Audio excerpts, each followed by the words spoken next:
Good evening, ladies and gentlemen. Thank you so much for joining us for tonight's edition of HR Mentorship Learning Series. My name is Oluyemi Adeosun, and the topic we'll be looking at is HR's role in environmental, social, and governance. HR's role in ESG. Sean, you can please share your slide. And I'm happy to say that this is the second time, also in relatively quick succession, that we are getting the privilege and honor of having Seun facilitate for us on this platform.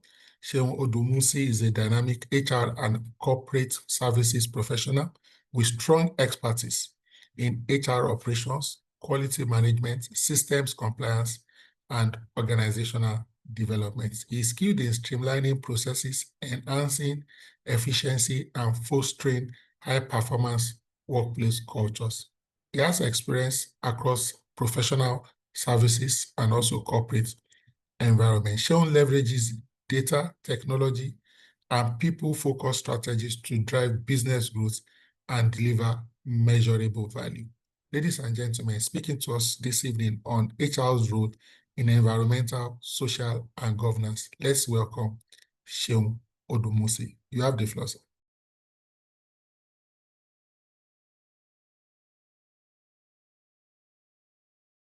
You need to unmute. All right. Thank you very much, sir, for having me. All right. Good evening, everybody. And right, my name is Sheo, and also my second time on this platform. I think the last time I spoke on employee well-being. Yes, the mental health in the workplace, and try to eliminate burnout. Right. So today we'll be looking at a very interesting topic, ESG, and also we'll be looking at the global sustainability frameworks and the standards that guides it. Then we'll also be looking at the link between ESG and HR, and also the pillars of this ESG. Then we're going to bring it to a wrap up. So looking at ESG, what does ESG stands for? According to what PwC said, ESG definition. So it said ESG stands for environmental, social, and governance. It is used to describe environmental, social, and governance factors considered by companies when managing operations and investors when making investments. So ESG is more investors focused. Yeah, there are times we also have CSR, so which is more of a voluntary role. Understand? So, but for ESG is more strategic because it covers from the top beginning, which is the leaders or the management of the organization. So what does the E stands for, which is environmental? So we said this pillar, it focuses on our planet and also resources. So it covers factors you expect like emission reduction, the climate change, the waste management, and impact on biodiversity and water. So we also look at social, which is where the human element comes in, right? So the X evaluates our relationship with all stakeholders, particularly our employees and the host communities we operate in. So we have key factors here includes the labor practice, the human rights, you have the gender diversity, community relations, and others. Why the governance? This is the internal backbone. So governance includes the leadership oversight and direction of the company. So it covers broad diversity, executive pay, transparency in audit, the protection of stakeholders' rights. So government and the governance, it ensures that both the E, which is environmental, and the social are not just talks, but are structurally enforceable and also accountable. So we want to look at the global sustainability frameworks and standards that guides ESR. So the corporate world is actually moving rapidly from voluntary reporting, where people volunteer themselves and they go on to carry the project on climate change and others. But now it becomes more strategic when we go into ESR. And the focus of this, we have the Global Reporting Initiative, which we call the GIR. So this initiative is stakeholder centric. It focuses on the company's impact on the economy, the environment, and also the people. It is a framework that tells the entire story about the employees, the employee, and the communities we live in. And now we are trying to narrow them down because it's broad, but we are trying to narrow HR roles in each of those pillars. So, and we said for the relevance in HR is essential for detailed qualitative and quantitative reporting on social matters, including the labor practice, the human rights, occupational health and safety. So we also have the Sustainability Accounting Standard Board. So think this is focused on investors and also financial materiality. So it asks what sustainability information is financially relevant to our enterprise value.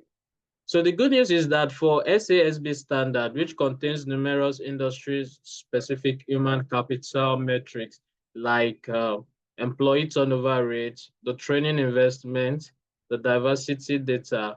So all these are considered for investors who want to invest in this space to make their decisions on. So when investors want to invest on company, they look at, okay, for this company, um, is their carbon present, is it low, is it high? If it is high, it's high risk for them to invest. But if it is low, it encourages them to actually invest in it. Then also let's go to another framework, which is the TCF, the Task Force on Climate-Related Financial Disclosure. So this is focused specifically on climate risk management. It requires us to disclose how climate-related risks and opportunities affect our businesses. So why the TCFD is climate focused? The HR support it in two major ways. One is strategy and the second is metrics. So in strategy, we assist the organization in adapting our talent plan to climate-related transition, such as training staff for green jobs, like reskilling workers to be prepared for a low-carbon economy. And also, when we look at the metrics, so we are HR, we are the key factors in collecting and managing the Scope 3 emission data related to employee committee and also business travel, which is necessary for comprehensive climate disclosure. And when we say Scope 3 emission data, what do we mean? They are all indirect greenhouse gases emissions that occur in companies' value chain.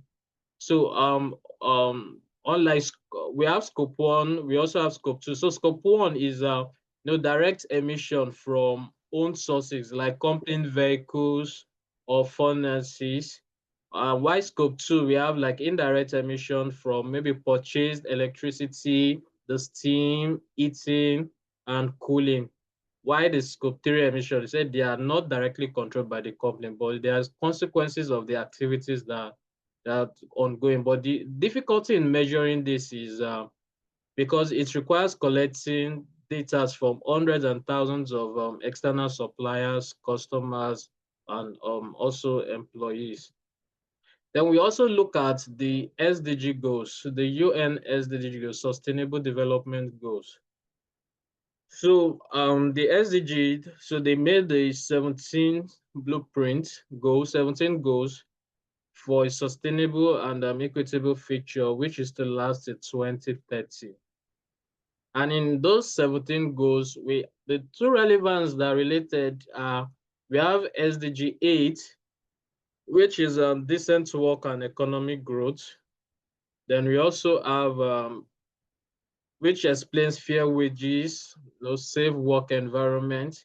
Then we also have SDG Goal 5, which is gender equality. So DI programs, your pay equity.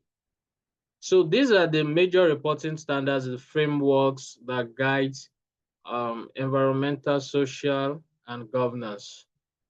So now we want to look at the strategic link between ESG and HR.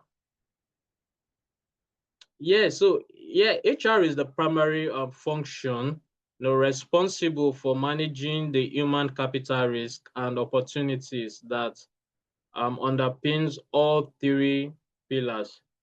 So HR is integrating force that translates corporate commitment into measurable employee behaviors.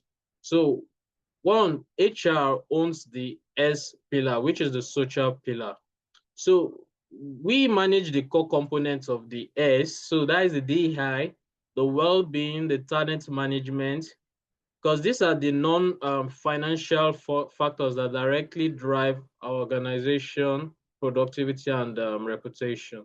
Then HR also influences the environmental. As we discussed, said our policies on flexible work and business travel directly also reduces the company's indirect carbon footprint by minimizing employee commute emissions. Then we also enable governance. We provide the teeth for accountability. HR also advises leadership on tying executive pay and bonuses directly to measure ESG goals.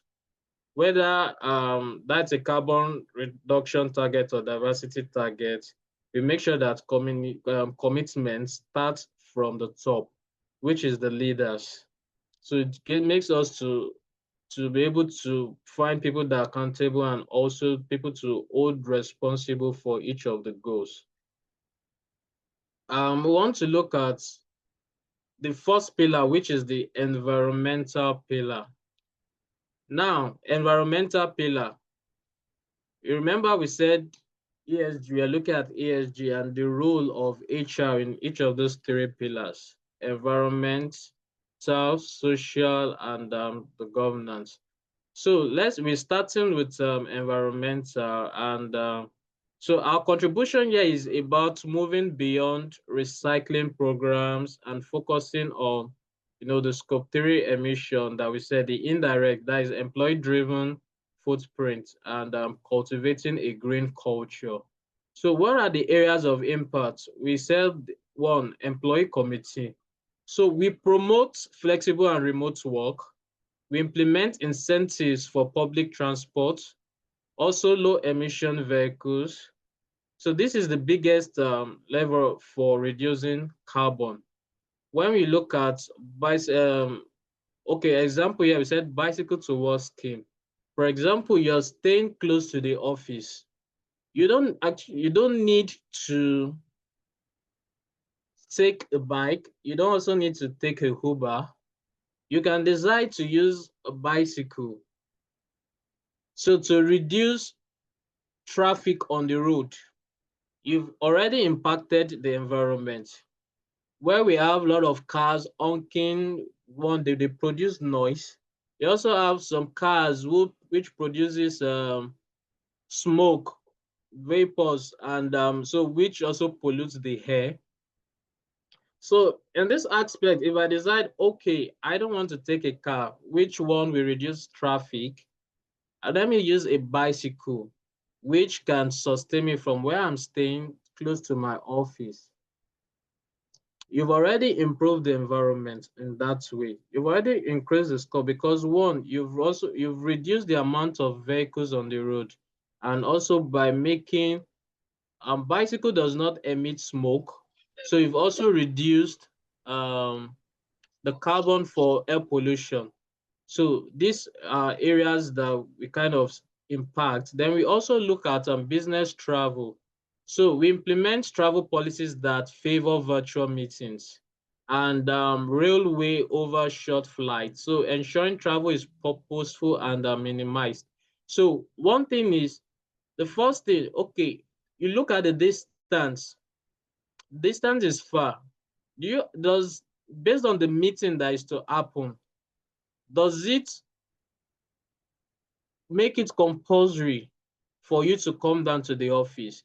And if you analyze it and say, oh, you don't actually need to come to the office, we can have a virtual meeting over this. And also, we can also do this maybe when we have interviews for people. And instead of coming down to the office, you can actually organize a virtual interview, which helps. Okay, on your screen, you can also see the person directly on your screen, and you can ask and get feedback as you're doing the interview. Then also you must make sure that you're traveling. Is it essential for you to go? And if it is essential for you to go, looking at the distance, one, okay, from here to if I'm to take a train from here to, let's say from Lagos to Abeokuta Airport, how many hours is it going to take me? And if I'm to take a train from Lagos to Abeokuta, Ogun State, how many hours is it going to take me? For a plane is going to use lot of fuel during takeoff, during landing. But a train that you put on, which works on electricity, so we have electric railway now these days, and it's also fast. Okay, you decide, okay, so you're going for this meeting. Instead of you taking the airway, you can also use the train, and you're going to get there also faster. And two, you've also improved, you know, the you've also increased the score for your company by also reducing the numbers of vehicles on the road, but also reducing the usage of fuel over using clean energy, which is electricity. So these are things investors always try to look at, especially when they are investing in this. So these are areas of impact we look at. Then we also look at office consumption. You buy papers every month, and nowadays papers are getting very expensive. And these days, even management or leaders of the organizations tells you, HR, I want you to monitor the papers in the office. Nobody should use the paper for personal purpose. Anybody taking must also register the paper, the purpose of you collecting the paper, and so on and so forth. But when you drive paperless processes, you get digital system, uh, uploading. You have OneDrive, you have Google Share, where you can store your data and you can transfer, you can send. You don't need to print out, sign, print out again, make copies. You can also use digital signature. By this, we've impacted a lot in the area of environmental. So now we want to look at the social pillar. Now, this is where HR has the most direct control and influence. It focuses entirely on our people and their communities. So we can organize S into three buckets. So one is the diversity, equity, and inclusion, which is the DEI. So this goes beyond demographic reporting.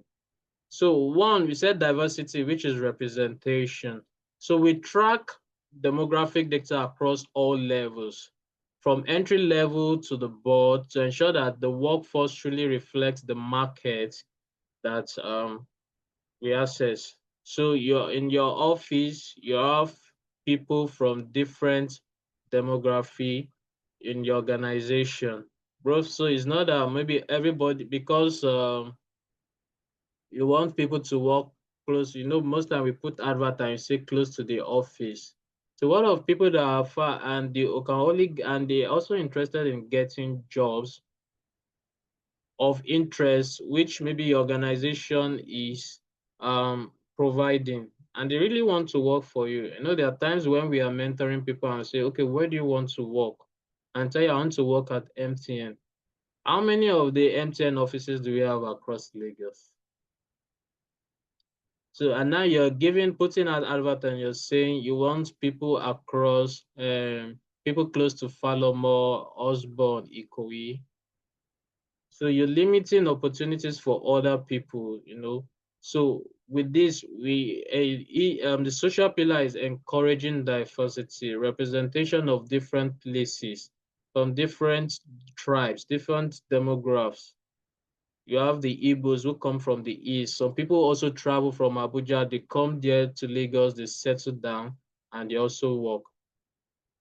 So also we look at equity, which is fairness. So we implement rigorous, consistent, pay equity audits and review promotion process to eliminate bias. So equity ensures everybody has a fair access to opportunity and resource. So you're not looking at the gender. You're not saying I want only Yoruba people in my company. I want Igbo. You're making sure that you have everybody from diverse places coming to your organization to work. There is no biasness. You pay. You're not saying because he's a Yoruba, I'm going to pay him lower than somebody who is Igbo because he's from your town or is your brother. So you must make sure that as an organization, you take your time by looking at these pillars, and also the HR also working hand in hand to ensure that all employees have access, to resources and to trainings. Even the lowest person, your cleaner, you can look. The cleaner is not performing in this area. What training can we give? Do we need to call an experienced cleaner to show the person how to clean a glass of cup or how to clean the window without breaking it? So this is what we call equity. Then we also look at inclusion. So which is the culture. So we measure the psychological safety and sense of belonging through employee survey, support our employees resource groups, and also mandate inclusive leadership training. Then two, we also look at the employee well-being and talent management. So this is about securing our human capital, which directly impacts retention and productivity. So one is physical and mental health. Remember my last training year was on this, but this was part of it, and the mental health. And we said for the health, we provide comprehensive mental health support and also uphold rigorous occupational health and safety standard. So we look at a very key metric here is the lost time injury rate, which is very crucial. And what does this mean? So the LTIR is a workplace safety metric that measures the frequency of work-related injuries or illness to cause an employee at least not to be in the office for a full day. And so this also helps investors to look at this organization. So yeah, now HR must have records of um, absenteeism, people who are not who are absent at the workplace due to mental or physical health issues. So when investor comes and they want to invest in things surrounding the ESG, and they look at your workforce, and they notice that for this company, most times people in the organization, they usually have burnout. They are usually stressed. They don't come to work because of sickness, and they look at, no, we cannot invest in this organization because the company is not taking care of their staff.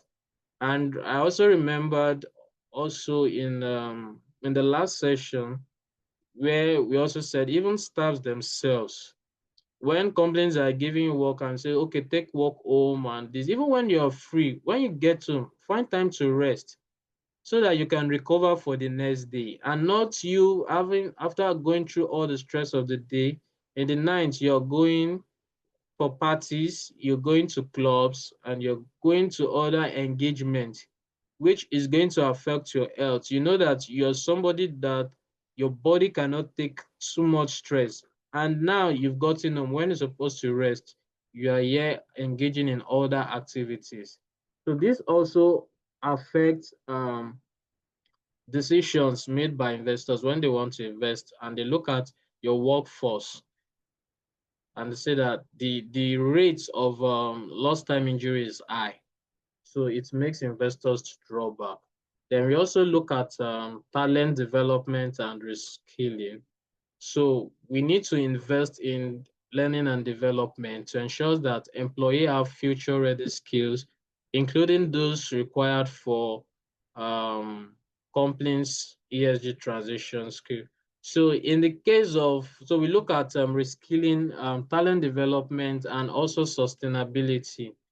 So in the process of you always hiring people to your organization every month or every now and then, why don't you look at a position and train the person more?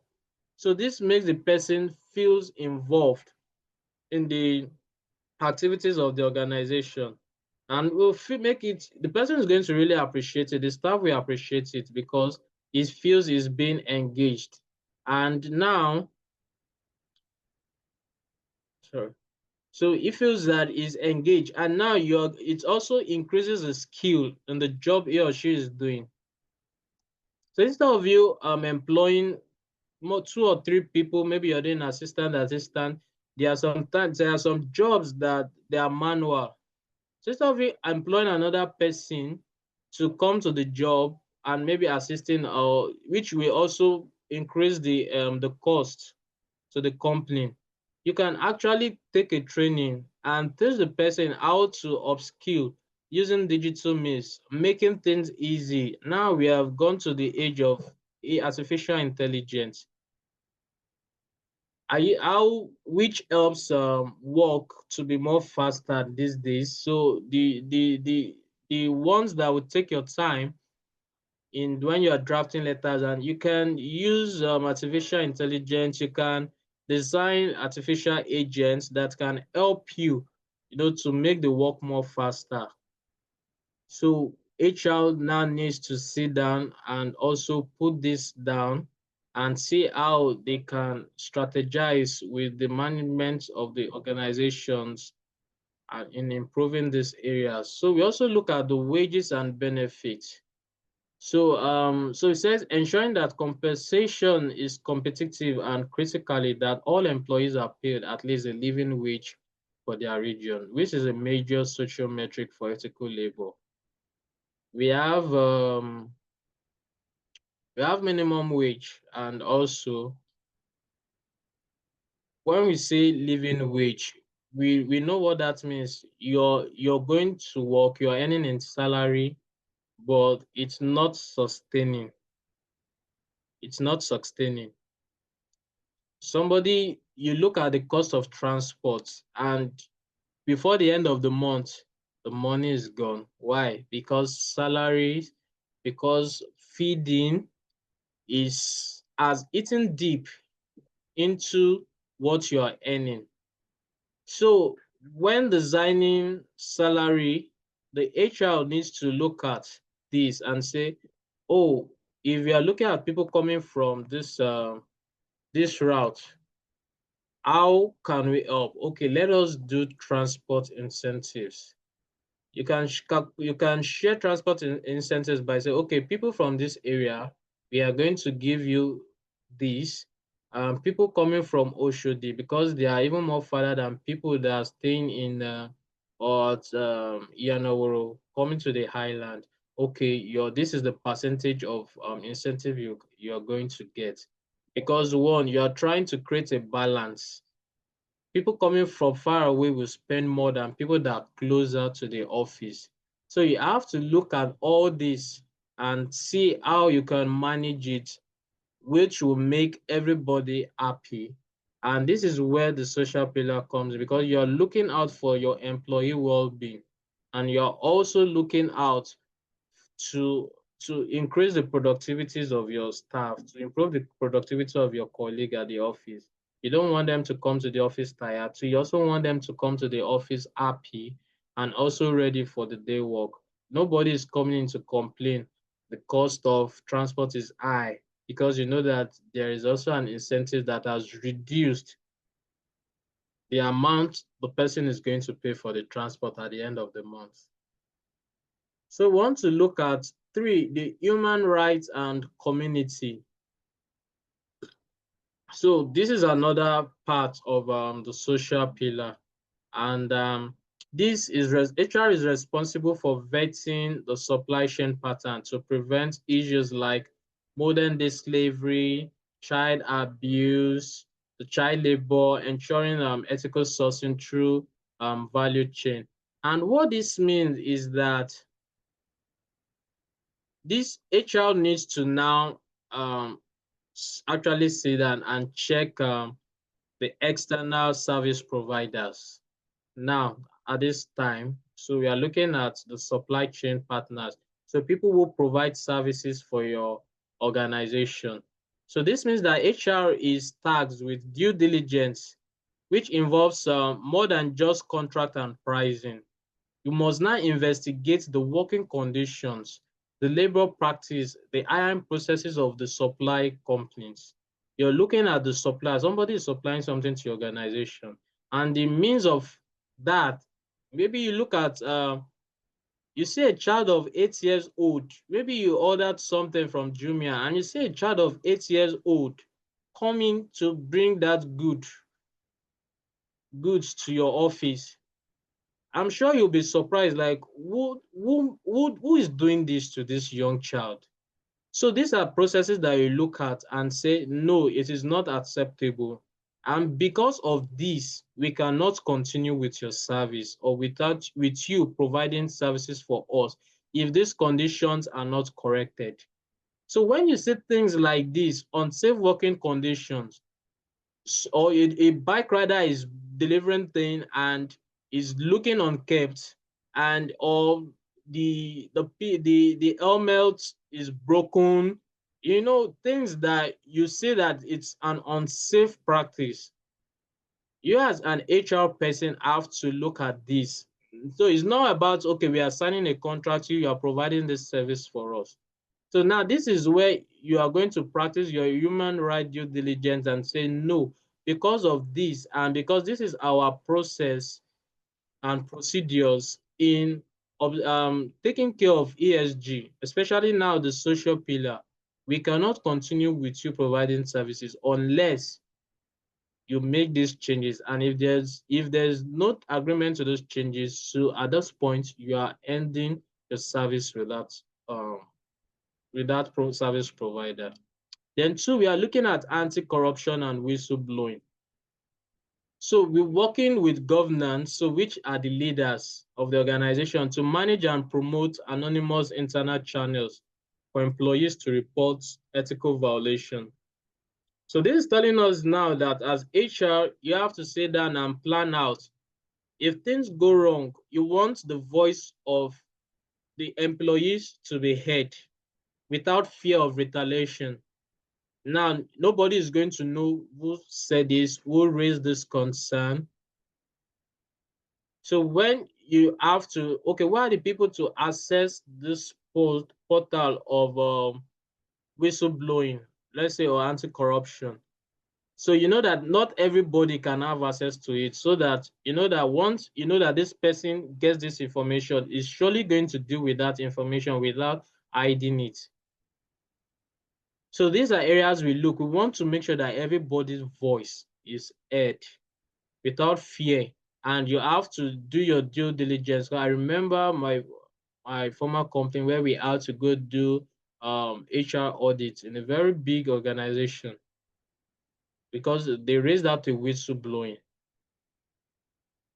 and we had to go there and do, and we discovered that, oh, it was the people who had worked long ago, but they are no more even in the organization again. They had moved on. So, but the whistleblowing was, they didn't make quick attention to it when it was made, and it was almost ruining the reputation of the organization, but they still had to make sure that something was done to it. Then two, we also look at community engagement. And so we encourage formalizing employee volunteer programs. So that is volunteer time off and corporate philanthropic initiatives. So at this point, you're encouraging your staff to volunteer for programs for climate changes, or that supports your company's ESG values. You are going, okay, we have plant plant a um plant a flower today at so place. Okay, we are going to plant how many of these plants in this place, well, when you're looking at climate changes. And so you have to give your staffs the opportunity to volunteer themselves to do this. And there are sometimes even staffs, they also go out of the organizations, they join other organizations to do each of these programs. They go out there, they publicize, they do CSR and things like that, just to create awareness that improving, the climate changes or improving the goals of the SDGs. Now we're coming to the governance pillar. And so the governance pillar, it ensures that the E and the S, which is the environmental and social, are managed with integrity. So when we look at the broad structure and oversight, we start at the top. When I say we, I mean the HR. So HR advises the Committee on Succession Planning to ensure the board has diversity, not just gender and ethnicity, but also expertise in critical areas like climate risk, human capital management. So we are starting from the top, which is the leaders, which are the boards or the stakeholders of the organizations, the board of directors. So you are looking, and you must make sure that, okay, on this program that we are running, on these values that we are trying to create for our ESG plans, this, and this must be put in place. So you are looking at different things. You're looking at the experience of people that will join. You're also looking at the gender.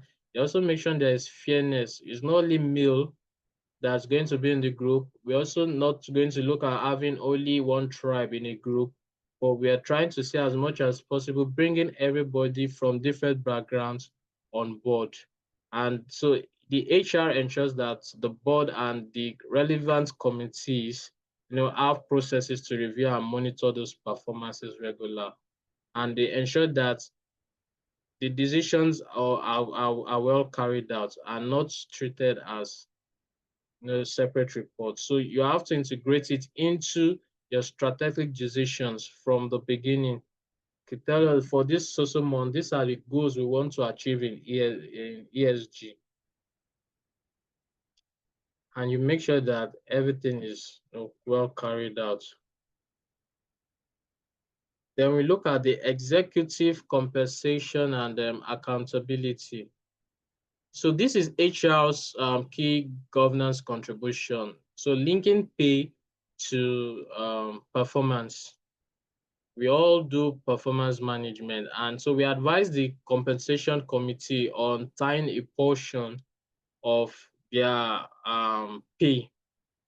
So when we say pay, you can say, okay, your performance bonuses, to the ESG goals that you are trying to create.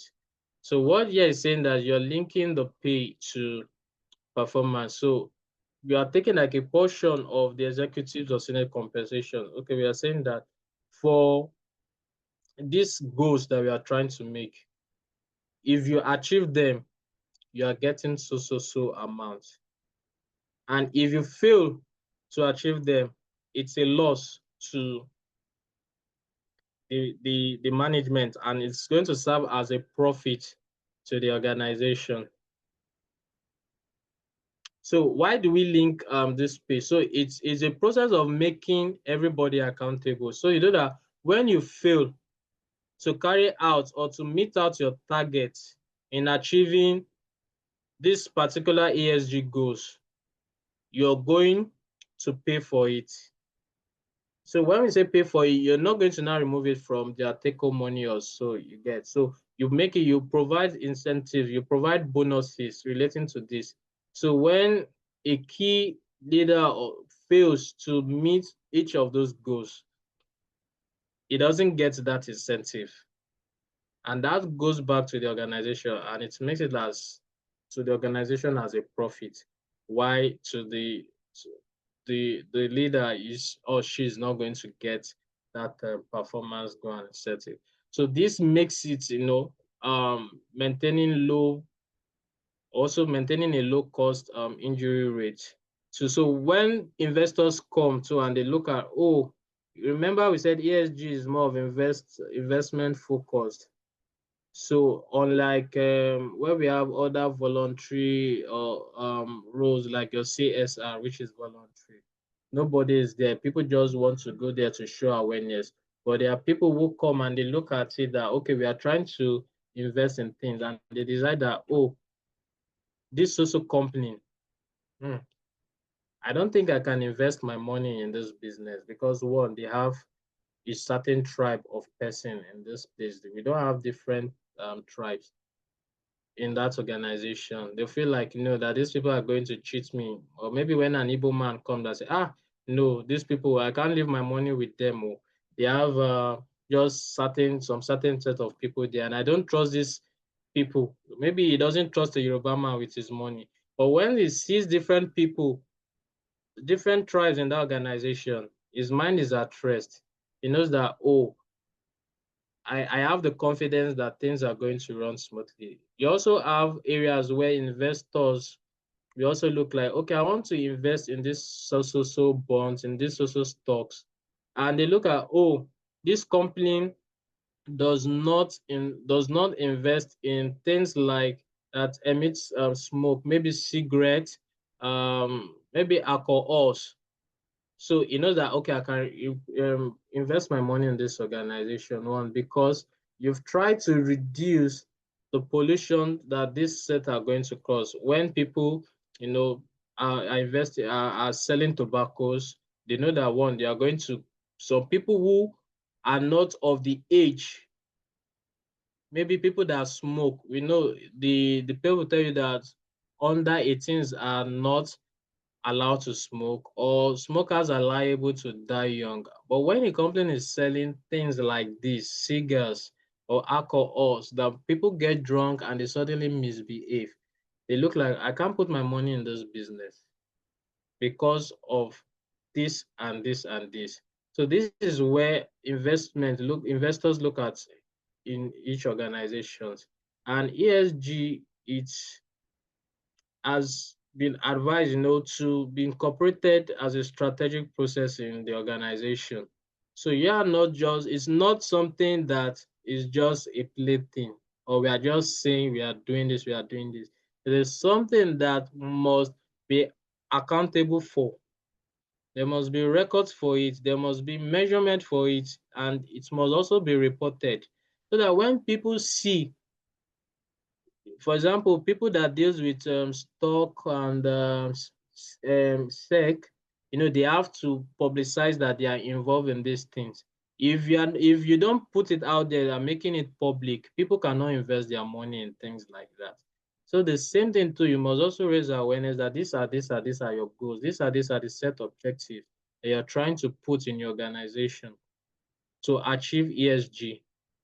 So that is that. Then we look at ethics and compliance and internal control. So one thing, you look at the code of conduct. So the HR have to enforce company code of conduct. So you ensure that all the labor practice, the anti-corruptions, the human rights standards must be followed. You must not employ an underaged person. You must provide trainings for your employees, even your code of conduct. There must sexual harassment. It is not acceptable in the organization. You must not steal company's money, and if you do this, this and this and this are going to be the punishment for this and this. So you must make sure that you're trying to bring everybody together to make sure that they sit upright and they don't misbehave. Also, we have the whistleblowing mechanism, which we said, you know, so the HR, manages this and ensures that the reporting channel is opened to everybody. Everybody is allowed to speak out, even if not publicly. So they know they have a private place where they can raise their concerns. And you must also take topics too on this, like no bribery, the corruption, no corruption in the organization. You can't steal money, you cannot transfer money. There are a lot of people who do it. They take companies' money and they use it for other purposes. And when they are being hacked, they cannot return it. All these set objectives must actually be put in place. And you also ensure that there are compliances with each of those global laws that guides each of those pillars. So I'll be bringing it to a close by just, encouraging us HR. So we are not just mainly supporting the mission, but we are like the strategic driver, which we said the S is the core pillar of it, which is social. So and we are also the one that's going to enable both the other pillars, environment and governance. So we own this and we are the drivers of this. And we have to work hand in hand together with the stakeholders. You cannot do it alone. So we are the ones to support them in making these decisions. I think that is where we're going to stop for today. I don't know if you have any question or we have any uh,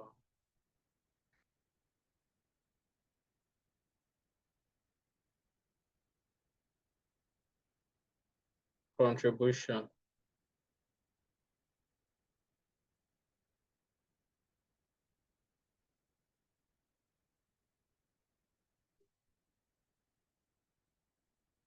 Hello, can anyone hear me? Yes, we can. Yes, we can hear you. Oh, okay.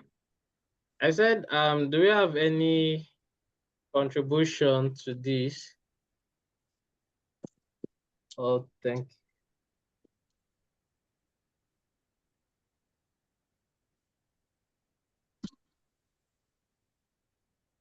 All right, I think there is none, Mr.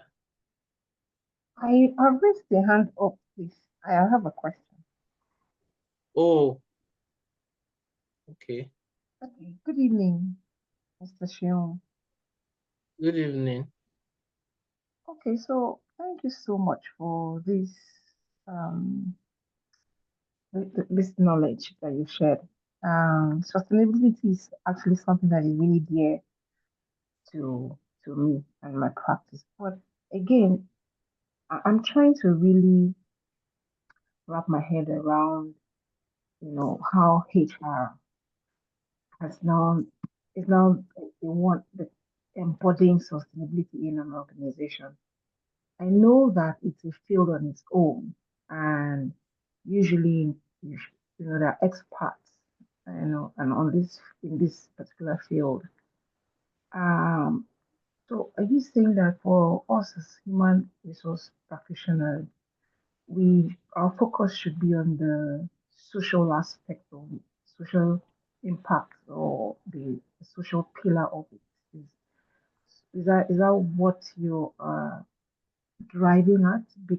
So I'm trying to really understand how we can, as a human resource person in an organization, embody all of these and drive it and implement it, because it seems to be Okay, a for lot. HR, the S is more of where the workload is. Okay. Okay, can you hear me? Yes, I can clearly.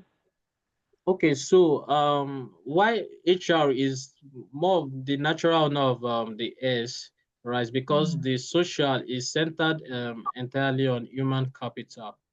You know, Okay. employees, the community, your supply chain. You understand? So, but I get. it is actually a cross-functional one that it supports your environmental and also your governance pillar.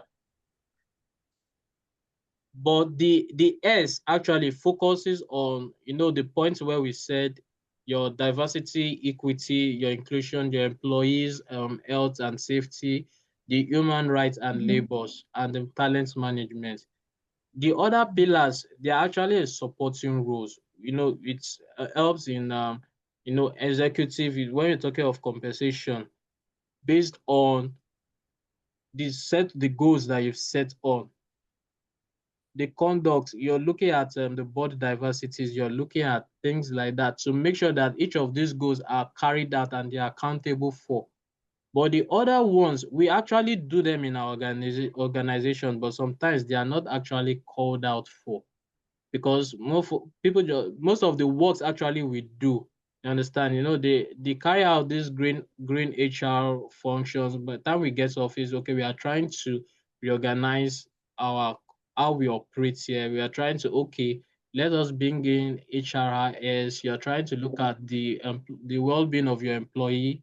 Yeah, okay, we want to get pension for our staffs so that they can be able to use in the organization.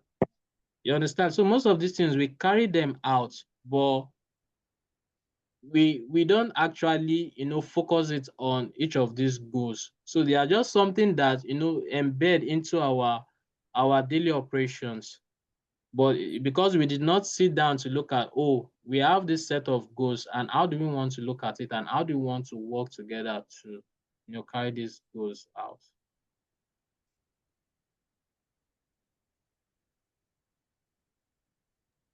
Thank you.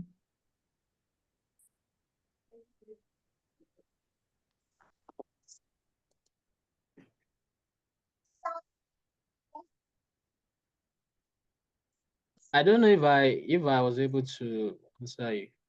Yes, yes, I thank you very much. Your response is The on line point. is the line is breaking. I'm not sure. Yes, thank you. Let me just type it Oh, my response okay. since you can hear me. All right.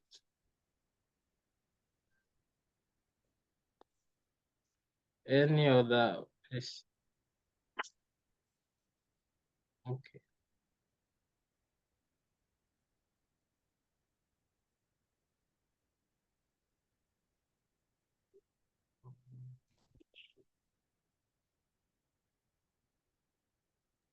All Sorry, right. can I Thank you, have Stella.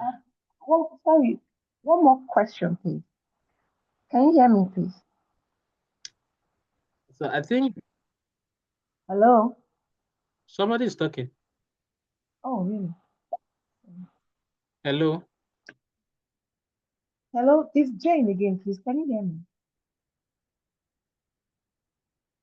Uh, Mrs. So I Jane, sorry, wanted, are you saying something? Oh, okay. Thank you.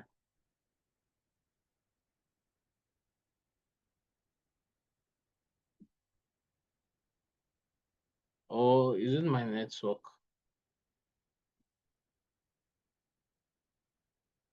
Mr. Luyemi, sir. Dr. Luyemi. Okay, I don't think he's maybe he's here again. So I think that brings us to the end since there is no contribution and no question again. So thank you for your time. hello, did you hear me, please? I don't know if I have the right to close it, unless we have another admin here who can give the closing since Dr. Luyemi is not present. Hello, please, did you hear me? Oh, they're not hearing me. Hello?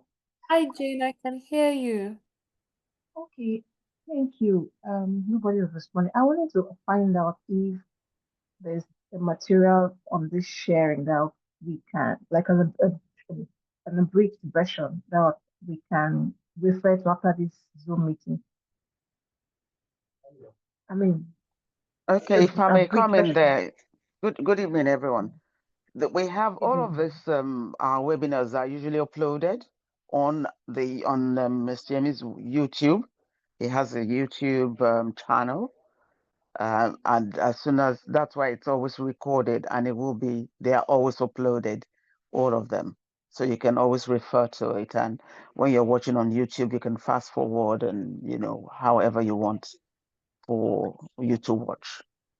I hope that answers your question, ma'am. Absolutely. Thank you. You're welcome. Right, I can't see Mr. Yemi.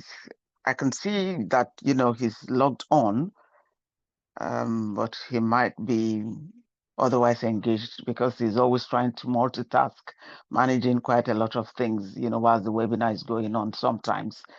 And since he hasn't said anything, it's either network problems or he's also otherwise engaged.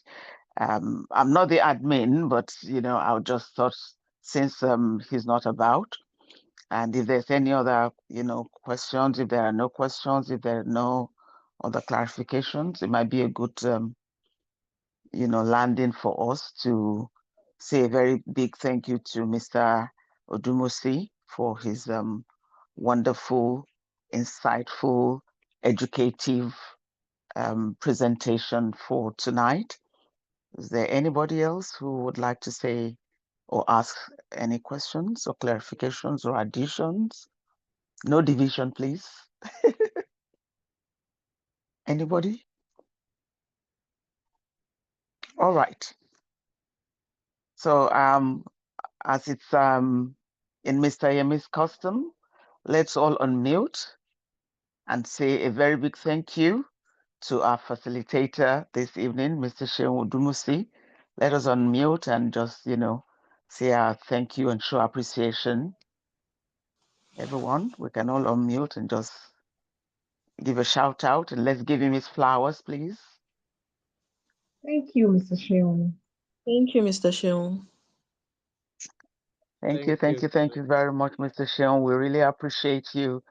Thank you for sharing your wealth of knowledge and experience with us. And I believe that everyone, will find something, at very least something that they can, go back to and find very useful and value adding in our various, places of work and in our pathway in this HR journey. So thank you, everyone. Please feel free to log off. As Mr. Amy is not about, but we can all log off, and when he comes back, he can properly close the platform. Thank you, everyone. Have a very good evening and a good night rest. God bless you all. Too. Thank you. Thank you. Good night. Thank you very much. Thank you.